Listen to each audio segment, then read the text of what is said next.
Гэхдээ би иймэрхүү хэрэг ярьсаар гоод хүнд итгэлээ алдчихгүй те гэж айдаг болчихлоо. Үндэсний аюулгүй байдал баха.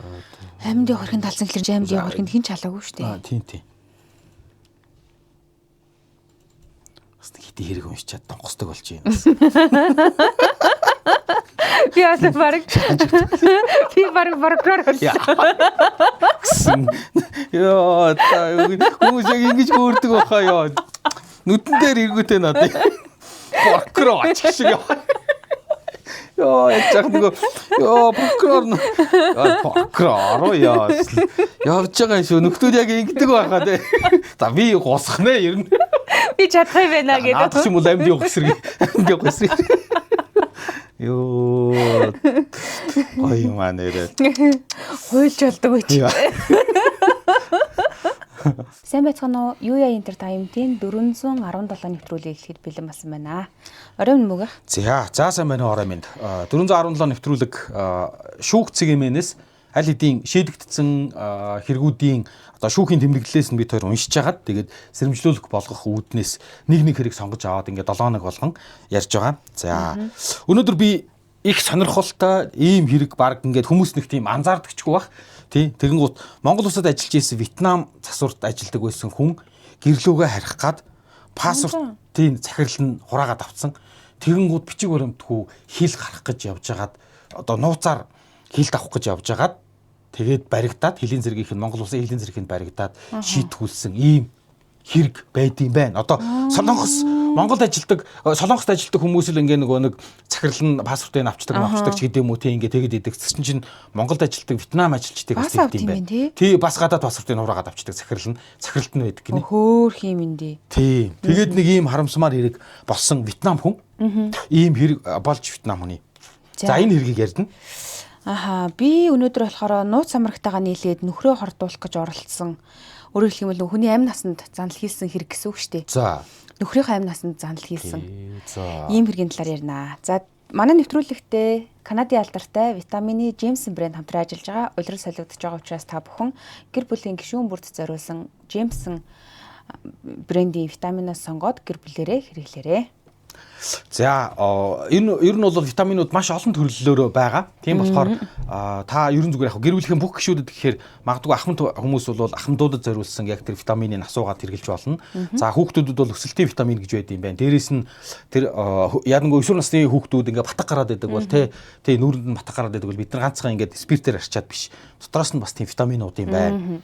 За тэгээд ер нь зөндөө олон төрлийн витамин байна. Одоо жишээлбэл эрэгтэй хүмүүсийн төрөв булчирхай үйл ажиллагааг дэмжих витамин байна л да. За энэ болохоор ургамлын гаралтай. Тэгээд яад ингэ тэгэхээр төрөв булчирхай өрөвчөөр чинь дагаад нөгөө бөөрн өвчлөөд тэгээд эрэгтэйчүүдийн бөөр өвчлөхөөр бүр аюу хүнд өвддөг гинэ. Тэгээд тэрнээс урьсан сэргийлэхийн витамин гэх мэтчлэн гэр бүлийн гишүүн болгонд зориулсан бүх төрлийн ийм витаминуудыг Джеймсон брэнд худалдаалж байгаа 104 жилийн түүхтэй ийм компани витаминыг манайд Монголын Мибс концерн аль биесны эрхтэйгээр оруулж ирдэг. За тэгээд Монголын Мибс концерн маань угаасаа үйл ажиллагаа явуулаад бас 100 жил болж байгаа Монголын анхны ууган имийн үйлдвэр шүү дээ.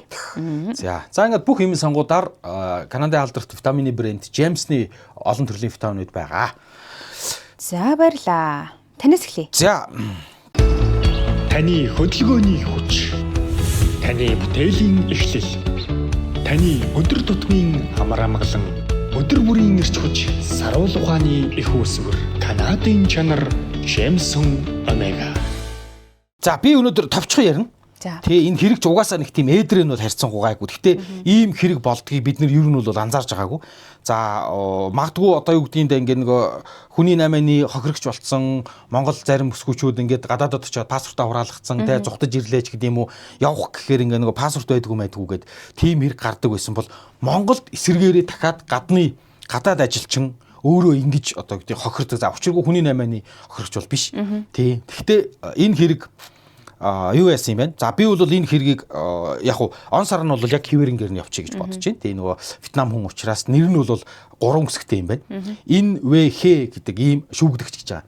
За энэ ВХ гэдэг шүүгдэгч 24 оны 11-р сарын 9-ны орой 19 цаг 20 минутын орчим Дорногов аймгийн Замын үд сумын нутаг дэвсгэр Хөлийн цэргийн дугаар ангийн одоо хариуцсан чиглэлд За хилийн одоо дугаар тэмдэгтийн зүүн талаар 250 м газраар Монгол улсын талаас Бүгд найрамдах Хятад ард улсын тал руу бомбд бус газраар. Нөө за. За одоо бомбдгүй гэсэн үг. Бомбдгүй ийм бус газраар явганаар Монгол улсаас хил нэвтрэх эрхийн баримт бичиггүйгээр Монгол улсын хилийг хууль бусаар нэвтрэн гарах гэмт хэрэгт холбогдсон. За ийм хэрэг болсон. Гэхдээ амар юм а тий. Харин тий. Тэг энэ чинь Өрөвдөлтэй ч юм шиг. энийг бодлоо харин тий зайлшгүй би бол зүгээр өрөвдсөн ч хаавас тий. Ингээд бас л ингээ нэг юм одоо гэдэг монголчууд амьдралаа дэвшлүүлэх гээд Солонгос гадаад оронд ажилтдаг шиг бас л Вьетнамаас нэг хүн ирээд амьдралаа дэвшлүүлэх гээд Монголд ирээд ингээд. Тэгээд энэ хүн ингэж хэлж байгаа. За бүгд найрамдах социалист Вьетнам улсын иргэн гинэ. Тэгээд энэ ВХ гэдэг нэртэй. За шүүхийн хилэлцүүлэлт өгсөн мэдүүлэгт ингэж мэдүүлсэн.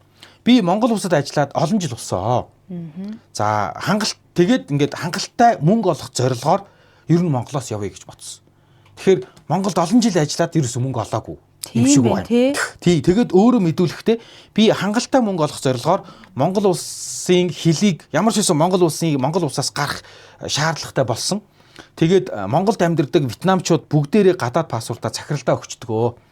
За өөрөө паспортаа авч явдаг Вьетнам ажилчин бол байдгүй Монголд байгаа вьетнамууд. За тэгээд Т гэдэг захиралд миний гадаад паспорт байгаа гэдгийг би баталгаатай мэдчихсэн. Гэхдээ асуухаас айсан. Т гэдэг захирал гэхээр захирлууд Монгол хүмүүс гэдэг юм бэ те? Тийм байх гэж бодож ш. Тэ монголчууд ажиллаж байгаа. Т захиралд миний гадаад паспорт байгаа гэдгийг мэдж байгаа. Гэхдээ асуухаас айсан гэж байгаа. Тэгээ намайг мэдээж ингээд би явмаар өнө гэдээ паспортаа асуувал өгөхгүй гэж байгаа. Уг нь чинь зүгээр л хөдөлмөр эхэлж байгаа юм биз дээ те. Паспорт нь өөрт нь байх хэрэгтэй уг нь тий. Тэгээ зүгээр ингээд хүссэн үедээ хилээр гараад явчмаар юм. Эсвэл янз бүрийн гэрээ мэрэгтэй байд юм болов. Мэдгүй. Гэхдээ айсан гэж байгааг бодоход цаана айх ямар нэгэн шалтгаан байна. Тий. За ингээд захирлаас асуухаас айсан, паспорт асуухаас айсан захиралд нь байгаа. Тэгээд намайг явуулахгүй байх гэж бодоод ерөөсө паспортгүй ч ихсэн Хятадаар дамжаад Вьетнам руугаа буцъя гэж бодсон. За ингээд Хятад улсаас Вьетнам руу яаж явах талаар бол би юу ч бодоогүй, төлөвлөөгүй. Надад бод төлөвсөн юм юу ч байхгүй. Бодсон юм хамгийн эхлээд шийдсэн юм Монголоос гарыг. Монголын хэлээр Хятад руу гарыг. Ямар ч байсан Монголоос явъя гэж бодсон. За ингээд сүүлд ажиллаж байсан, хамгийн сүүлд ажиллаж байсан засварын газраас гэж байгаа. Энэ засварын газар нь ядаж яхад Улаанбаатарт биш. Хаана гэдэг нь бичигдээгүй энэ шүүхийн магадл. Өөрийнх нь мэдүүлэгдээр ингэж ярьж байгаа. Сүүлд ажиллаж байсан засварын газраас 1 сарын өмнө замын машинд гар өргөж суугаад тооцоогоо бэлнэр хийсэн. Тэгээд Улаанбаатар хотод яг хизээ ирснээ санахгүй байна. Ямар ч тач ирсэн хойноо Т захиралтай бол уцаар ярьж исэн. Улаанбаатар хотод ирээд гандантай ойрхон байдаг газар 5 хонсон. Ганцаараа 5-6 хонсон. Тооцоогоо өөрийн хаан банкнд дэх тоот дугаарын данснаас ингээ шилжүүлж исэн. Өдрийн 130 мянган төгрөгөөр бодож тооцоогоо хийсэн. Буудалд байсан юм байна. Тий, буудалд байсан юм байна. За өдрийн 130 мянгаар ингээд гандангийн ойролцооныг буудалд нэг 5-6 хонсон байна. За ингээд буудлаас гараад шууд зам дээрээс би гар өргөөд такси бариад тэр такситайгаа шууд замын үед явсан. За төлбөр нь таксийн суугаа явчихсан юм байна. Тэгээд мэдгүй яагаад 5-6 хотод 5-6 хонос мэдгүй. За хотод 5-6 хончоод тэгээд буудлаасаа гараад шууд зам дээрээс гар өргөөл таксид суугаад тэр таксиныхаа жолоочтой тохиролцсон шүү. Төлбөр нь 500-аас 600 мянга гарсан баха. Би бэлэн мөнгөөр төлсөн санагдаж байна гэж шүүхийн мэдүүлэгт өгсөн.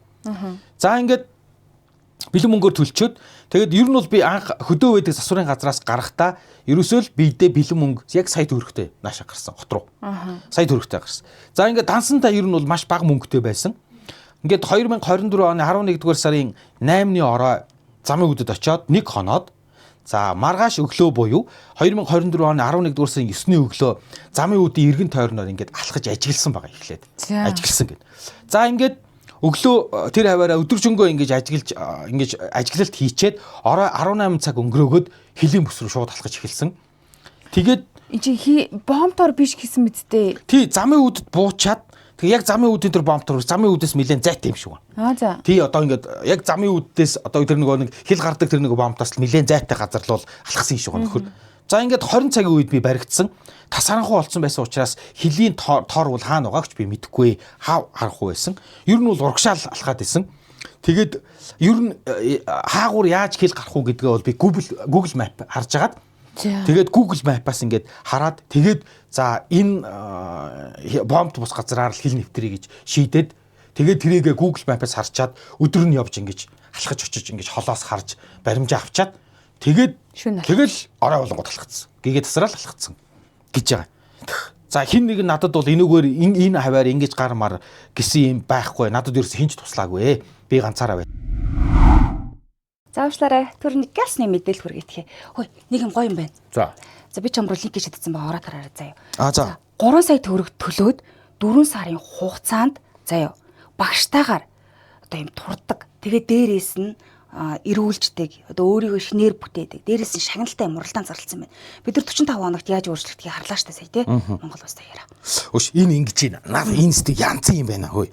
За ингэж энэ маш гоё давуу талтай юм байна. За яг уг нь бол хамгийн ихний давуу тал нь Sky Bar Fitness Club гэдэг баг тэнгэрт байгаа нэг фитнес клуб байна. За Bar 86 Fitness Club гэдэг төмөр замд байгаа. Энэ хоёр дээр бэлтгэлээ хийж болно. Тэгэхдээ зөвхөн энэ хоёр л биш. Зүгээр л уралдаанд оролцож байгаа бол та өөрийнхөө явж тассан гэрээхээ ойрхон те одоо багштайгаа эсвэл тэндэж гэсэн явж болно. Гэхдээ энэ юунд уралдаанд бүртгүүлж болох юм байна. Яг үнэ. Энэ ч гоё. Тий. Тэгээ хамгийн гол нь 60 хүн бүртгэн. Одоо юу дуусч байгаа гэж байна. Аха. Тий. Тэгээ дээрэс нь нас хүс хамаарахгүй. Наач юусоо хэдэн ч насны хүн өөрийгөө өөрчлөе гэж бодож байгаа хүн орчих. Тэ эмэгтэй нас хүс хамаагүй юусоо. Тэгээ наа ч бүр нарийн багжаар ингээд шалгаад хамгийн сүүлд нь 4 сарын дараа бүр тэр компьютероор ингээд гаргаад ирэх юм байна. Тэгэхээр ямар нэгэн мап орохгүй гэсэн үг. Хамгийн гоё нь шагнална. Тий энэ body pro гэдэг ийм багжаар эхлэлж бүртгүүлэхдээ компьютераар бүх биеийн эмчилтүүдийг хийгээд дуусахдаа дахиад энэ body pro гэдэг компьютерийн багжаараа нэг өөрчлөлтүүдийг нь хэмжээл тэгэл тэндээсээ шалгаруулна. Хамгийн сайн биеийн өөрчлөлт гарсан хүн нь. Тэгэхээр хүний хүчин зүйл орохгүй. Тэ энэ ямар ч мапан компьютер гаргана. Тэр машин супер.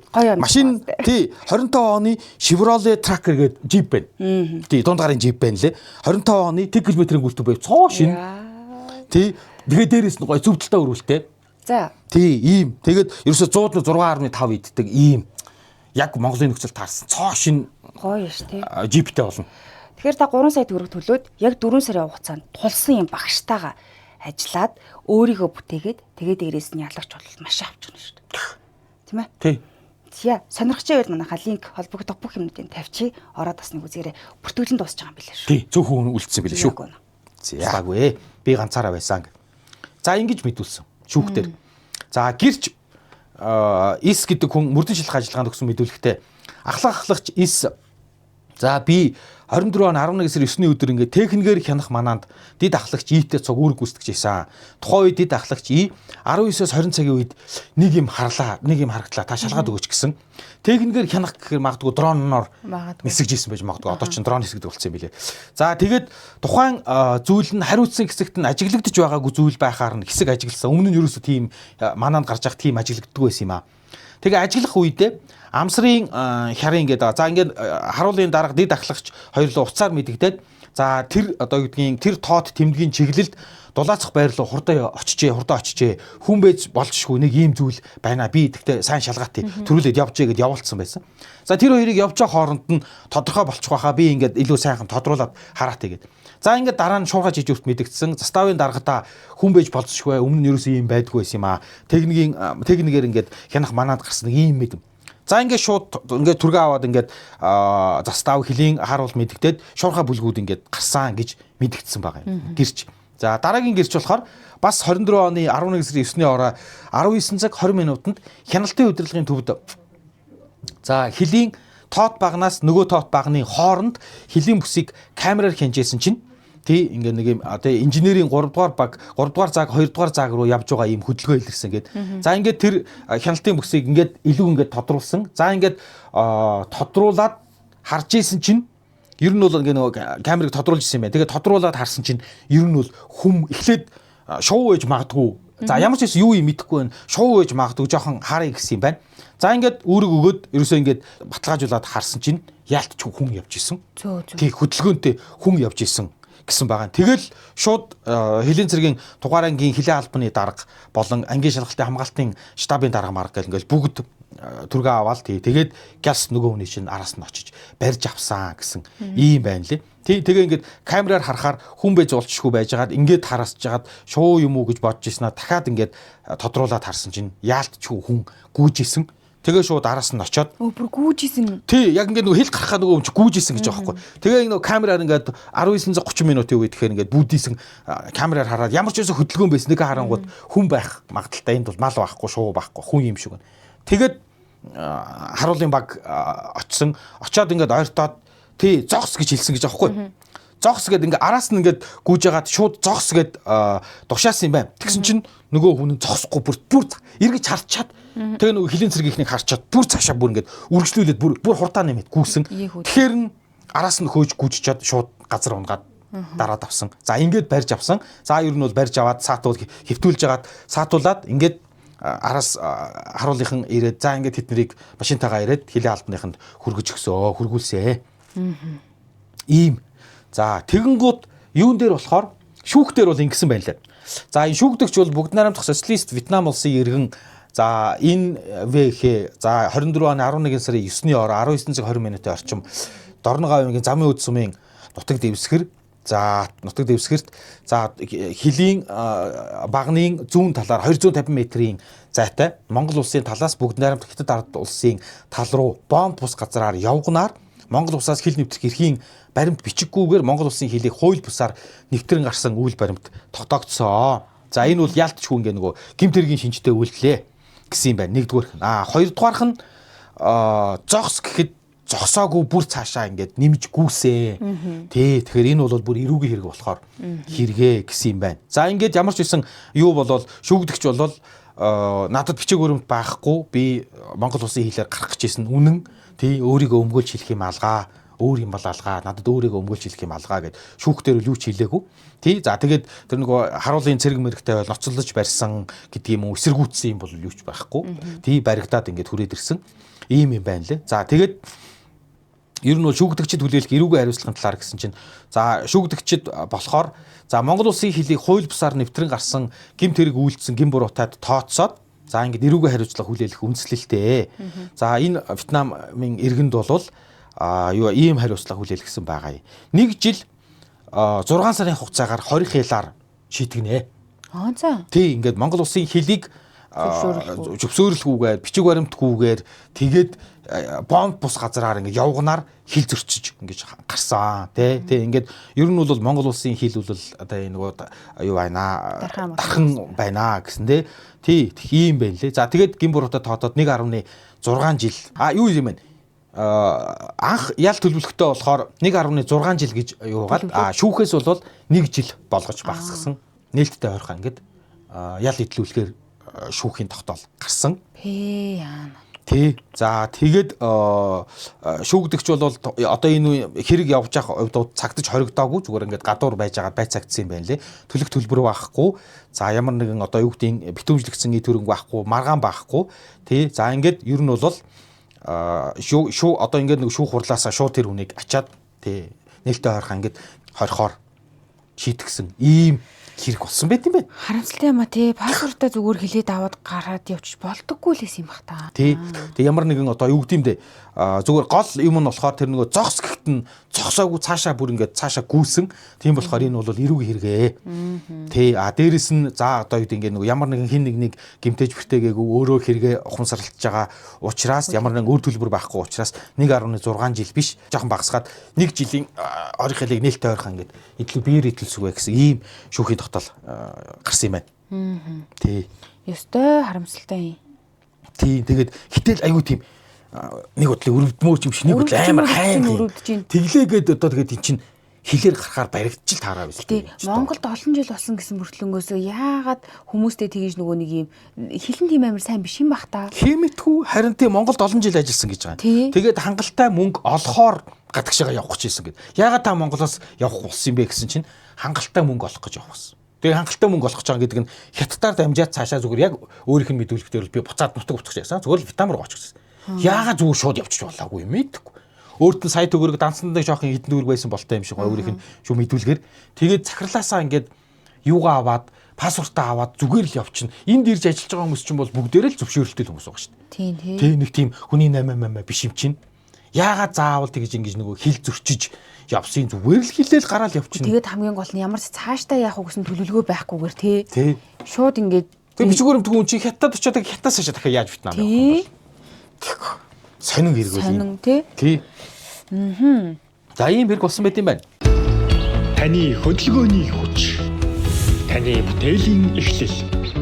Таны өдөр тутмын амар амгалан өдөр бүрийн эрч хүч. Саруул ухааны их үүсвэр. Канадын чанар Jameson Omega. За одоо би хэрэгээ ярина.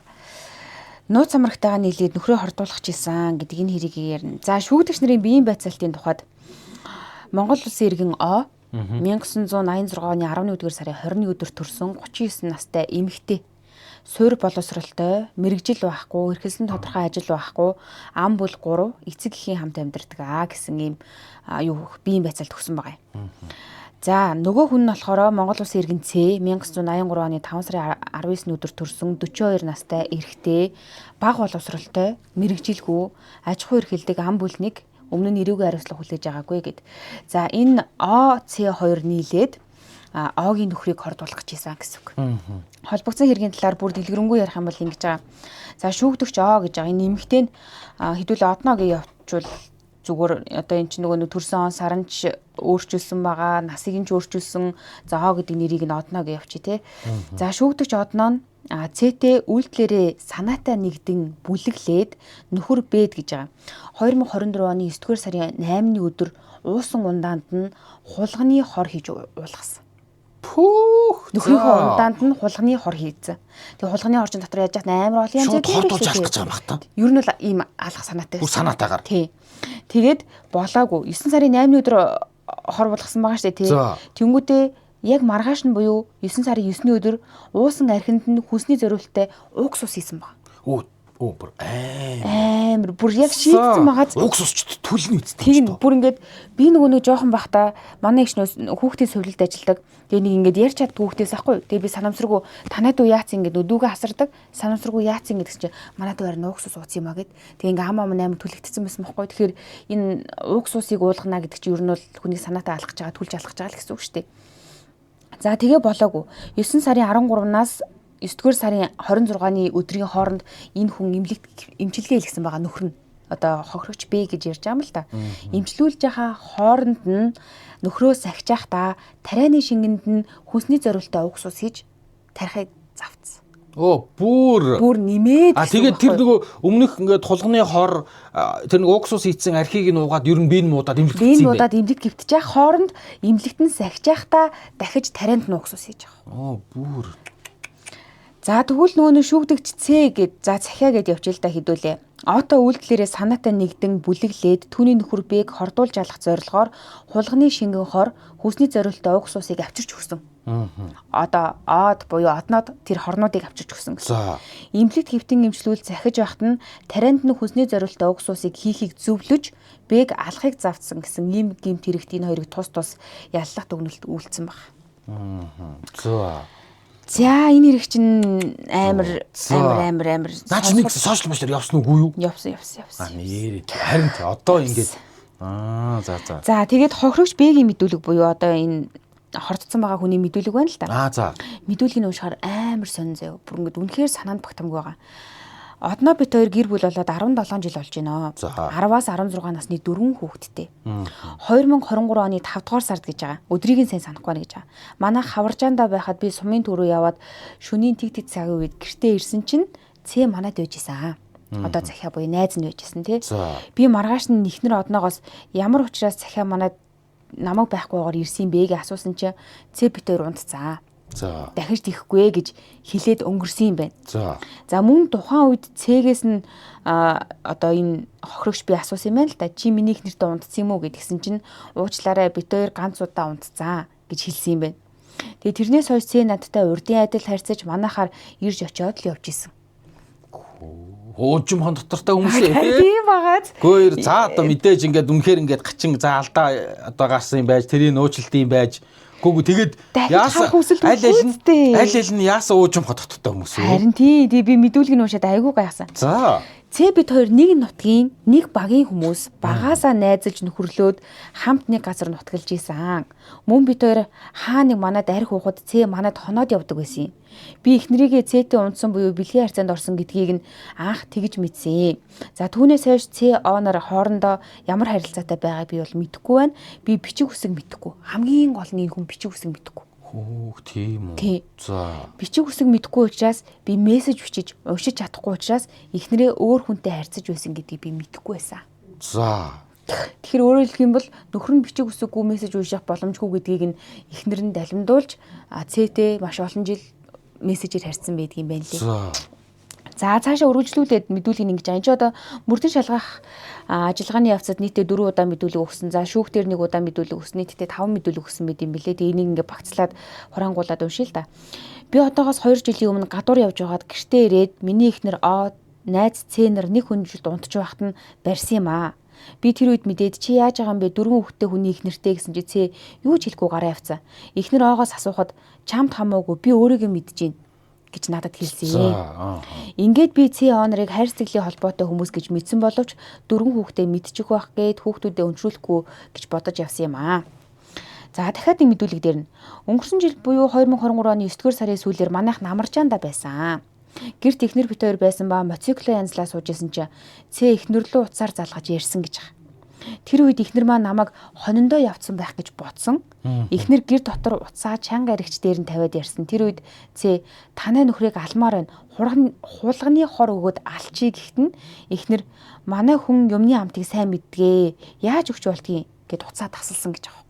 Хөө. Тэрийг бүр сонссон юм өөрөө. Гэрийнхаа гаднаас хордуулна гэдгийг сонсч ирсэн байгаа хгүй юу? За. Тухайн үед гэрийн гадна хониндоо явах гээд мотоциклээ засч байгаа тэр хоёрын яриаг би сонссон. Тэр дорд гэрт ороод эхнэрээс хин намайг ална гэдэг гэсэн чи Цэтэй уцаар ярьсан би юу гэж нөхрийгээ алах вэ? Олон жил танилцаад юу гэж ингэдэг намайг татаж үнссэн гэж байгаа хгүй. За. За ингийн хоёр ямар ч байсан эвлэрсэн юм шиг байгаа тэр өдөртөө. Ааха. За тэгвэл одоо яг нэг шүүхийн хилцүүлэг саяны мэдүүлгүүд бол мөрдөн байцаах явцад өгсөн мэдүүлгүүд шүүхийн мэдүүлэгт өгсөн мэдүүлэг дээр нэг юм байгаа. Намрын халуун цаг биш мал усалж хаад гэрт ирэхэд ам цангаад байна усыгээд өгөөч гэсэн чинь миний өдөр ууж агаад үлдээсэн ундааг надад хийж өгсөө. За. Мэдлгүй аваад балгасан чинь нэг сонио амт гарсан. Ундааны амт яагаад юм сонирн байна гэсэн чи би ууж агаад орхичсан гэж надад тухайн үед хэлсэн. Тэгээд маргааш өглөө гинт хамраас цус гарахаар нь би бөглчөөд малтаа яваад өгсөн. Дахиад хонноос ирэхэд цус гараад өрөөсө тогтохгүй эмч дуудаад үзүүлээ шингэн залгаж исэн чинь хүрэн ягаан өнгөтэй зүйлээр бөөлцсөн гэж байгаа. Эмч цус тогтоох тариа хийгээд маргааш өглөө эрт 6 цагт аймгийн төв авч явнаа. Хувцас бэлдээд ээжээ гэж надад хэлсэн. Миний хамрын үзүүр дээр нэг улаан өнгөтэй зүйл гарахаар нь би хатаг байна гэж бодсон. Тэгсэн гинт тэрнээс тэр одоо улаан гарцсан байсан зүйлээс нь цус гараад тогтоогүй гэж байгаа. За. Бүр ингээм амар сонио хатаг байна гэж бодсон зүйлээс нь ингээд цус гараад юусэн ингээд тогтохгүй гоожидсан байгаа байхгүй. За. Хажууд хөвтөж байсан хүмүүс хүртэл гайхаад байсан. Ингээд аймгаас хот орж хотод 2-3 өөр эмнэлэгт хөвтөж имчилгээ хийлгсэн. Эмнэлэгт хөвтөж байхад миний дүү эхнэр чинь чамд хулганы хор өгсөн байна. Тарианд хийж өгсөн байна гэж надад хэлсэн. Би үнэхээр хэцүүцсэн энэ хоёр хүнд би үнэхээр гомдолтой байна гэсэн ийм мэдүүлгийг шүүхийн явцад өгсөн байт юм бэл. Тэр тарианд хийж өгснийг нь шинэ цусны жилгээг нь гарчтай юм бах та бодвол. За одоо ингэсэн. Одоо энэ дээр нөгөө өмгөөлөгч нар нь эн чин энэ хэргийг яг нөгөө шүүсний анхан шатны шүүхээс 8 сарын дараа дав заалдах шатны шүүх хурланд болсон юм билээ. Тэгээд энэ хооронд өмгөөлөгч нар нь яг юу гэж дав заалцсан бэ гэхээр одоо Ц болон О-гийн өмгөөлөгч нар гэсэн үг шүү дээ. За ер нь бол хохирогч Б-гийн цуснд нь яг хулганы хор гिचгээр яг уухсус гिचгээр тэгж томьёосон тийм юу олдоогүй. Бодис олдоогүй. За. гэж ингэж маргасан байгаа байхгүй. За тэгвэл яагаад угсус хийсэн, яагаад хулганы хор хийсэн гэж яриад байгаа юм бэ гэдг нь энэ хоёрын мессежнээс тодорхой болсон. За энэ хэрэг ер нь яг яаж илэрсэн гэхээр ингэж байгаа. Шүүгдэгч Ц буюу бид нар захиа гэж яриад байгаа шүү дээ. Захиа хэрэг гарахаас өмнө Samsung маркийн гар утас барьдаг гэжээ. За ингээд утасаа усанд унгаагаад тэгээ дэлгэцэн шатцсан юм байна. Тэнгүүт нь шинэ гар утас бариад тэгээ ингээд хэсэг хугацаад байж исэн чинь Цэгийн хамаатны охин нэг хамаатныдаа ирсэн байжсэн чи одоо эгчиндээ ирсэн байсан юм шиг байгаа. Тэгсэн чи эгчийнх нь охин насан туршаагүй гэрч уу гэж байгаа байхгүй юу? Уу яг нөгөө гэрт нь ирсэн сууж хахад ээжээ би утсаа хайчлаа гэж хэлсэн юм байна. Тэгэхэд нөгөө хажууд нь сонсоо сууж исэн одоо энэ үеэл хан гэх юм уу захиа надад утас байгаа. Дааж дэлгэцэн шатцсан. Чи тэрний дэлгэцийг нь солиулаад бариа гэж одоо үеэлдүүдээ хилээд нөгөө хуучин барьж исэн утсаа өгсөн юм байна. За. Тий. За тэгсэн чи энэ хуучин барьж байгаа утсыг нөгөө нэг дүүн ахаас аваад дэлгэцийг нь засуулаад солиод барьсан чинь тэрэн дээр нь хуучин нөгөө нэг фэйсбુક нь орсон байсан гинэ. За. Одоо өөрийнх нь ашиглаж исэн Facebook нь орсон. За тэгсэн чинь тэр Facebook нь юу гэсэн ингээ гаргах гаргаж чадахгүйсэн. Тэгээд чат дон гэж ирээд исэн. Тэгээд тэр чат нь болохоор одоо энэ шүүгдэгч оогоос ирж исэн мессежнүүд байгаа. За нөгөө ихнэр одоо нөгөө залуугийн хохирох залуугийн ихнэрээс ирээдсэн. Ирээдсэн залуу гэсэн үг. Тэгээ ер нь бол ээждээ байн энэ нөгөө нэг цээ ахын утсанд ихчээс байн чат ирээд идэм байна гэд ээждээ өгнөл хэлжсэн юм бэ л дээ. За гэхдээ насан туршаагүй охины мэдүүлэг дээр бол ингэж байгаа юм. Яг мэдүүлгээс нь хураангуулах юм бол би 2024 оны 9-р сарын 26-ны өдрийн үед байхаа цяахын Facebook Messenger чатын мэдээллийн тоо их байхаар нь сонирхоод орж үзсэн чинь гэх нэртэй Facebook хэрэглэгчээс нөхрийнхөө тарианд уугсус хийсэн, ундаанд хулганы хор найруулж агаад нөхөртөө уулгасан. Одоо нэгийг гэртээ найруулаад тавьсан байгаа тэрийг авч хаяарай гэдэг утгатай чат ирсэн байхаар нь би тэрийг ээж тээдээ хэлээд ээж өөрийн нээз болох уу ахад хэлээд тэгээ уу ах цагдаагийн байгууллага гомдол гаргасан гэдэг ийм мэдүүлгийг өгсөн. За. Өөрөөр хэлбэл насан туршаагүй гэрч уу гэдэг энэ охин юу болоод байгааг мэдэж ээждээ хэлээд ээж нь энэ өөрийнхөө найз болох уу гэдэг хүнд хэлээд тэгэд энэ уу гэдэг хүн гомдол гаргаснаар энэ хэрэг мэдгдсэн гэсэн үг. Уу яагаад гомдол гаргаж байгаа юм гэхэлэр хохирогч бэгийн төрсөн ах нь уу. Тий. За ингээд одоо тэгвэл тэр нөгөө насанд хүрчихсэн гэрч уу буюу одоо хохирогч бэгийн ахынх нь мэдүүлэг байгаа юм л да. 2024 оны 9-р сарын 29-ны өдөр миний гар утас руу найз Т залгаад Т буюу нөгөө уу охины ээж байхгүй юу? За. Манай охин уугийн утсыг барьж агаад гар утсан дээр нь Цэгийн Facebook Messenger чат хадгалагдчихсан байд юм аа. Энэ чатад нь танай бэр оогоос нөхрийнхөө тарианд уугсус хийсэн. Энэ уугсус нь оёдлын машин дотор байгаа. Ундаанд хулганы хор найруулж агаад нөхөртөө уулгацсан. Одоо нэг хулганы хор ундаанд найруулад гэрийн хаалганы зүүн завагт хийчихсэн байгаа гэсэн юм чат ирсэн байсан гэж хэлэхээр нь би Тэгийн хэлсэн үнэн эсхийг шалгахаар манай гэрт байсан төрсөн дүү Бэгийн гэрийн түлхүүрийг аваад эхнэрийнхээ хамтаар Бэгийн гэрт орж гэж байгаа байхгүй. Одоо хохирогч Бэгийн гэрт очиод гэрийн хаалганы зүүн талын завг руу харсан чинь завг руу харахад тэнд Фанта нэртэй 0.5 литрийн ундааны савнд хүрэн боронгийн шингэн зүйл харагдчихсан гэж байгаа. Эхнэр бит хоёр тухайн зүйлд гар хүрээгүй. За мөн оёдлын машины тагийг нь аваад үзсэн чинь уугсус гих бичиглэлтэй шилэн цагаан өнгийн шингэн байсан. Тэгэхээр энэ нөгөө нэг мессежнээс нь яг энэ одоо хэрэг үйлдсэн одоо материалууд нь хаана хадгалагдаж байсан бэ гэдг нь тодорхойлж байгаа гэсэн. За тэгээд шүүхийн явцад Ц болон О нар хоёулаа гин бурууга хүлээн зөвшөөрөөд сэжигтнэр мэдүүлэг өгсөн. За тэгсэн чинь Цэгийн мэдүүлэг бүр ингэж байгаа. Найз Бэгийн гэрээр нь орж гарч явах үедээ би түүний ихнэр Отой танилцаад хайр сэтгэл эр имийн дотн харьцаа үүсгээд ойролцоогоор 10 гаруй жилийн хугацаа өнгөрч байна. За. Тухайн О гэх хүнтэй гэр бүлээс гадуур хайр сэтгэлийн холбоо хамааралтай болсон. Отой сардаа ганц удаа уулзаад ихэвчлэн гар утсаар харьцдаг, чаталдаг, ярьдаг байсан юм аа. За улмаар 2024 оны 8 дугаар сарын дундуур миний хайртай хүн болохоо над руу утсаар залгаад чи зах дээрээс надад хулганы хор бол уугсус аваад ирээч гэж хэлсэн. Би яах гэж байгаа гэд асуусан чинь бэд өгөх гэсэн юм аа. Хүмүүсээс асуухад яг найдвартай гэдэг наа. Өгч болдог гэдэг нь чи надад аваад ир гэж хэлсэн. Урд өмнө нь Ог нөхрөөсөө салж хоёулаа хайр сэтгэлийн холбоотой юм чи хамт амьдрах гэд ингээ асуухаар нутаг усны хүмүүс буруу ойлгочнөө. Өгснээ дараа хоёулаа хамт амьдрий. За мөн хэрвээ яг ингээ салчих юм бол хөрөнгнөөс нь би бас авч чадахгүй үлдчихэж штэ гэж хэлээд ерөөсөө нөхрөөсөө салдаггүй байсан. За. Ийм мэдүүлэг өгж байгаа. За ингээд би хэлсэн үг тавьсан саналыг нь зөвшөөрч зах дээрээс жижиглэнгийн бараанаас шингэн хулганы хор 2 ширхгийг нэг ширхгийг шилтэй уугсус зэргийг худалдаж аваад Од өгсөн. Би тэр үеэс хойш утсаар болон биеэр уулзаж хэд удаа ярьсан, утсаар чаталсан боловч надад хулганы хор уугсус зэргийг өгсөн талаараа ерөөсөө юу ч яриаггүй.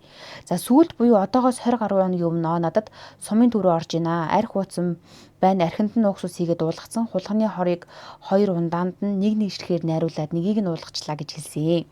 Буюу одоо энэ мэдүүлгээрээ бол би ерөөсөө мдээгүй байж хахад энэ хэрэгээ үйлдэлснийхаа дараа надад хэлсэн гэдгийг санааг хэлээд байгаа байхгүй юу? За. Тухайн үед Би заа гэж хэлээ явсан. За удалгүй Б-ийн бие юмудаад хамраас нь гараад аймгийн төв рүү явж ийн гэж хэлсэн. За мөн Б Улаангом сумын нэгдсэн эмнэлэгт байхад хийж байгаа тарианы шингэнд нь уугсус хийчлээ гэж надад сүулт хэлсэн. Ер нь бол дандаа л хийцснийхаа дараа хэлсэн гэдэг ийм мэдүүлүүд өгöd байгаа байхгүй юу? Тэгээ би эмнэлэгт байхад нь болохгүй юм шүү, арайч болохгүй хаа гэж хэлсэн гэдэг ийм мэдээлэл байна. Тухайн за тэнгуүтэ дараа нь дахиад шүүхийн мэдүүлэг дээр юу гэж өгсөн гэхээр тухайн О гэх хүн намайг ашиглаад өөрөөсөө холдуулахгүй худлаа үнэн хэлж намайг ашиглаж олон жил харьцаж ханилж явсан болохоор өөрийгөө удирдах чадахгүй болсон байна би. За. Наттай ханилж суун гэдэг нэрээр олон жил хуурч явсан байна, ашигласан байна. Одоо хамгийн сүүлд хэрэгт оруулаад намайг ашиглаад дуусч байна. Тухайн хэргийн удирдагч болоод би хамтран гүйцэтгэгч болсон талаар би одоо л ойлгож байна. Нөхрөө алга санал гаргаж надаар хулганы хор угсус ахуулаад сар орчим хадгалж агаад өгсөн байсан. гэж байгаа. Эхлээд л нөгөө нэг хайртай дуртай миний хайртай хүмүүн гэд мэдүүлэг өгөөдөөс одоо сүүл рүүгээ мэдүүлэг нь бол намайг ашигласан гэд нэг иймэрхүү хэлбэрийн болж ирж байгаа юм л та. За тэгсэн чинь шүүгдэгч Огийн яллагтагчаар өгсөн мэдүүлэг гэж байгаа. Энэ нөгөө нэг анхан шатны мэдүүлэг дээрээс нэмээд нөгөө давц заалдах шатны мэдүүлэг өсөн. Тэгээ энэ хоёроос нь шүүгөөд үзэхэд Огийн яг ийм нөгөө бүрэн мэдүүлэг өрөөсөө байхгүй лээ. За тэгээд энэ тентгийн мэдүүлгүүдээс нь харахад нэг жоохон сэжвэр гарч ирж болж байгаа. За юу гэсэн гэхээр ингээд аймгийн нэгдсэн эмнэлэгт ирээд хэвтэж байх хугацаанд нөхрийн биеийн байдал хэвэн болоод байгаа юм шиг надад санагдаад байсан. Энэ талаараа цэд хэлсэн чинь чи надад хайртай юу? Хайртай шингэнд нь дахиад угсус хийж гэхээр нь би эмнэлгийн урд байрлах хүнсний дэлгүүрт ороод цэгийн авчирч өгсөн угсуснаас жижиг савлгатайг нь аваад 5 грамын тариур эмийн сангаас аваад хогийн цэг дээр очиод 5 грамын тариуртаа соруулаад савыг нь хогийн сав руу хайсан. Ингээд эмнэлэг рүү Б-гийн хэвтэж байгаа өрөөнд ороод түүнд хийх 500 грамтай шингэнүүдэд угсусаа хувааж шахсан. Тэр шингэнийг тэр өдөрт нь Б-д судсаар хийсэн. Ингээд Б-гийн бие муудаж Улаанбаатар хотод 1-р эмнэлэгт цусны тасагт хэвтэж эмчлүүлж байгаа гэдгийг мэдүүлэг өгсөн баг. Өөрөөр хэлэх юм бол намайг энэ хэрэг рүү Ц түлхсэн гэдэг ийм утгатай мэдүүлэг өгсөн баг. За тэгсэн чинь энээс өмнө яг ер нь юу болвоо? Хэргийг мөрдөн шалгахын хавцад яг ямархуу мэдүүлэг өгсөн юм болоо гэж судлаад үзсэн чинь би малчид дуулж байна тэмцээнд оролцож байгаад явах унаагүй болцсон байсан чинь Ц над руу залгаад уулсан. Ц намайг мотоциклдээ суулгаж аваад намайг хүчинтсэн. Тухайн үедээ надад хэцүү байсан. Б болон хадмуудаа би хэлхээс айсан ийм явдал болсноос хойш би Б-д хэлэх гээд хэлж чаддгүй байсан гэж байгаа. За одоо бүр нөгөө өөрийгөө нөгөө хин хайртай гэдээсэн хүн өөрийг нь хүчирхийлсэн гэдэг мэдүүлэл өгч штэ. Тэр хулганы хорыг надад 6 сард Ц авчирч өгсөн. Тэгээд хувцсанд хийгээд би даалт дүрчгсэн гэж байгаа. Даалт хадгалсан гэсэн санаа юм билээ л дээ. Тэр хугацаанд Ц над руу танайд Б-гийн найзууд ирж байгаа үсттэй зуны амралтаараа ирж байгаа тохиолдолд чи нөхөртөө архийг илүү зуулгаж агаад архинд нь хийгээд өчхөө гэж надад хэлсэн. Буюу надад зааварлсан гэдэг санааг хэлж байгаа. За энэ явдал яагаад болох болсон бэ гэхээр би Ц болон Б-гээс маш их айж исэн. Ц зургийн дараад явуулчих тэгвэл итгэн дихгүй л итгэхгүй гэж намайг байнга шахаж дарамтлагдаг байсан. За одоо ингээ би рүүгээ бухаад эхэлж байгаа юм байна тий. Би ингээ бухаад эхэлж байгаа. Өөрөөр хэлэх юм бол чи нөхрийгөө хордуулчих тэгээд хордуулж байгаа энийг ингээд зургийн дараад явуул дихгүй л би итгэхгүй гэж одоо хэлдэг байсан. Тийм учраас би одоо айдаг байсан гэдэг мэдлэг өгөөд нь шүү дээ. Тэгээд би зургийн дарж явуулдаг байсан. Би Ц тэтгүүлэхийн тулд худлаа ирсэн. Түүнээс иш Б-д би юусоо хор өгөөгүй. Миний 4 хүүхдийн эцэг хань ижил гэж бодоод ингэж хийж байна гэж зургийг нь үзүүлээд л би тэр хорнуудыг асгачихсан. Ц эмнэлэгт байхад хүртэл чатаар залгаж орж ирээд ямар юм тариа хийгдэж ийн гэж байнга асуудаг. Би шингэн хийх гэж ингэж хэлэхээр шингэнд нь бас аваад хийчээрэй гэж над руу өөрөө утсаар залгаад хэлэхээр нь итгүүлэхийн тулд би дэлгүүрээс тэр угсусыг авсан юм аа. Яагаад итгүүлэхийн тулд гэж хэлээд байна гэхээр энэ хоёр залуу хоорондоо надыг айгүй их хавчдаг аа. Нэгэнтэй нойртойд нэгэнтэй нойртохгүй болохоор хоёулаа ууралдаг. Би бүр айдаг. Надаас болоод энэ хоёр залуу зодтолтоод янз бүр болох үедээ гэж бодоод энэ хоёр хүний иргэшээлд би хоёуланд нь орж исэн гэж байгаа. Гэхдээ яг үүндээ би хулганы хор угсус өгөөгүй. Ц тэтгүүлэхийн тулд худал хэлдэг байсан. Ц надад хэлэхдээ тийм өнгийн ундаанд хийж өгөө. Угсус хамгийн сайн гэж байна. Тэрийг олж өгнө гэж хэлдэг байсан. Өөрөө надад олж ирж авчирч өгсөө гэдэг ийм агуулгатай мэдүүлгүүдийг өгсөн байгаа юм. За тэгээд кино шиг юм бэ. Тэг кино шиг ийм амар амьдрал бас байдгаа. Сонирн байгаа. Тэг кинон дээр л ингэж харж байснаас шүү тий. Тэгээд хамгийн гол нь надад тэр хохирогч бэ гэрийнхэн гадаа ингээд ихнэр нь ийм яриа сууж байгааг ингээд чанга харагч дээр нь тавьцаа сонсчоод тэгээ орж ирээд нэг тийм 50% байгаад байгаа юм шиг нь надад амар сонир үлгэр юм шиг санагдсан. Үгүй харин мэдэхгүй дээ. За гэхдээ нөгөө насан туршаагүй гэрч уугийн утсанд оогоос ирсэн мессежнүүд байгаа шүү дээ. Мессежнүүд байгаа шүү дээ. За тэгэнгүүт энэ мессежнүүд юг илэрхийлж ийн гэхлээр энэ шүүгдэгч гэдэг хүн худлаа ирж байна гэдгийг илэрхийлж байгаа. Яагаад гэх юм бол энэ үж одоо намайг хүчинсэн л гин би энэ хоёр хүний иргэшээлд байдаг л гин би юусоо хор өгөөгүй тэгээ итгүүлэхийн тулд ингэсэн л гин бахан худлаа амираад шүү дээ. За энийг нь юугаар баталгаажуулж байгаа юм гэхлээр насан туршаагүй гэрч уугийн утсанд байсан мэдүүлэг юунууд чатнуудыг нь бүр шүүхийн протокол хавсаргасан мөлий. Хурдан хугацаанд би алга боллоо гэж бодож байна надад гэж байгаа. Алга болвол боллоо. Одоо ер нь бол өхөл сайн байна л гэсэн санааг илэрхийлж байгаа юм шүү. Тэгэж танаа би чамд бас нэг арга зааж өгнө. За бүр ханаа гэж би бинтэйгээ бичдэг байсан байгаа. Ханаа чи бид хоёр жил ирэх тусам улам шал өөр царайтай болоод байна. Учраад багаар утхад 10 жил боллоо шүү дээ чи бид хоёр. Гэж ингэж бичсэн чат байгаа юм. Чамд бүр энэ хүний ийм тариагийн үйлчилдэггүй, ламд үзүүлээд шинжилгээний арай огт гардггүй, саад хийлгээд үг гэсэн болохоос ш тийм том юм хүсээгүй штэ би гэдэг ийм чатнууд байгаа юм. За тэгэхээр энэ чатнуудаас ер нь бол шүүгчид дүгнээд за ер нь бол энэ хоёр хүний одоо иргэшэл буюу те нөгөө нэг ийм сүрдүүлэг дарамт дүртжсэн гэдэг нь худлаа юм байна. Яагаад гэдэг юм бол энэ үнтэй бүр ханаа гэж ийм тотомчилсан байдлаар хэлж байна.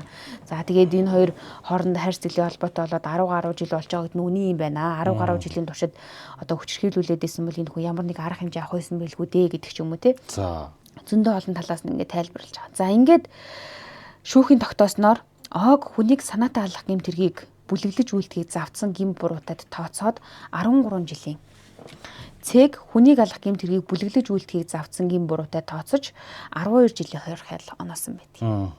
За тэгээд энэ хорих хайлыг анхан шатны шүүх хурлаас прокурор нэм санал яллах дүгнэлт үлдээд тэгээд юун дээр ирээд шүүх төр тий дав залгах шатны шүүх төр няцаагдсан байдаг. Тэгээд яг энэ үндсэн өгсөн ялнуудыг хിവэр үлдээгээд хаалттай хорих ангид биеэр идлүүлэхэр болсон байлээ. Йоо. Үнэхээр нэрээ. Би яг нэрээ ингэж бодсон. Ингээд амар олон хэрэгүүд ингээд уншиж байгаа шүү дээ. Тэгээ эцэст нь хүнд итгэх итгэлээ алдчихгүй дээ гэж амар бодсон. Йоо. Гэтэ ингээд сонирн байгааз нөхрийнх нь найз нь тэгээ 10 жил. Тэгээ нөхөр нь ийм юм болоод ахт чинь буюу мэдүүлгээр нь бол удаагаар энэ хоёрыг барьсан байгаа байхгүй тий. Тэгсэн бүртлэнгөөс юм хэлэхгүй яваад мэдгүй харин. Сонио. Яас. Одоо тэгээд одоо бодвол нөгөө магадгүй тэгэл ингээл яг тухайн нөхцөлийг мэдэхгүй болохоор мэдэхгүй л магадгүй одоо ингээд гэр бүлээ бодох гэдэг юм уу нөгөө уламжлалт байдлаар тий. Хүүхдүүдээ бодоо за төвгдөө гэсэн юм уу тий. Яад юм мэдэхгүй харин. Би хүүхдүүдээ өнчрүүлчихвээ тэгээд нэг удаадаа дууган өнгөрсөн гэдэг мэдүүлэг бол байгаа юм тэгээд. Тэгээд одоо тэр хохирогч гэдэг байгаа тэр хулганы хоор уусан, уугсус уусан хүн бол би энэ бол гайгүй. Тий, ер нь бол шинжээ чимчийн дүгнэлт дээр нэг сар орчим хордлого тайлах хэмжлэгээ хийгээд энэ бол идэгдэг юм байна. Гэхдээ хулганы хорнууд ч бол ер нь айгүй аюултай. Тэгээд тийм учраас яг ямар төрлийн хорын яах гэж байгааг ч ингээд дэлгэрэнгүй ерөөсөө яриаггүй. Тэгээд юу юм бэлээ? Яг нөгөө нэг юм шүүхийн явцад бас нэг айгүй сонирн байгаа юмнууд нь нөгөө нэг биер нь ороод ингээд цусанд нь шинжилгээ хийхээр яг тийм нөгөө хулганы хор гэж илэрдэггүй яг тэгж нөгөө уугс ус гэж илэрдэггүй тэр байсууж ороод задарчиж байгаа шүү дээ тийм тэгэхээр энэ нөгөө нэг өөрсдийнх нь бичсэн чатнаас л ийм хийсэн юм байна гэдгийг мэдэх болохоос ш шинжилгээгээр бол эдгээр гараагүй юм билээ тийм утасны шинжилгээгээр том багтаа доо задарчд юм бил задарчд юм шиг байгаа тэгээд хулганы хор чинь хамгийн гол нөгөө хүний юу цус тогтоох тэр нөгөө нэг факторуудыг юу ачд юм бэл гимтэйч юм бэл цусны ерөөсө тогтохгүй гараад идэг амар аюултай юм бэлээ. За тэгээ сэрэмжлүүлэг болгох үүднээс энэ хэргийг авч ярьлаа. За ингээд энэ хүрээд 417 нэвтрүүлгийн ээлж дугаар хүрлээ өндөрлж байна. За бид хоёр сэрэмжлүүлэх үүднээс шүүх цэгийн гэдэг сайтнаас яг шүүхээр шийдэгдсэн ийм хэрэгүүдийн талаар одоо бид хоёр за хэрэг болсон он сар өдрийг нь хэрэг болсон газар орныг нь тэгээд хэрэг толбогдолтой хүмүүсийн нэрийг нь өөрчилж байгаад за ингээд хүргэдэг байгаа. За баярлалаа. Дараагийн дугаараараа уулзцгаая. Манай нэвтрүүлэгтээ Канадын алдарт витамины Jameson брэнд хамтран ажиллалаа. Өлийн өдрөл дархлаагаа дэмжиж витаминуудаа авч хэрэглээрэй. Баярлалаа. За баярлалаа. Таны хөдөлгөөний хүч. Таны бүтээлийн эхлэл. Таны өдөр тутмын амар амгалан өдөр бүрийн эрч хүч саруул ухааны их үүсвэр. Канадын чанар Jameson Omega.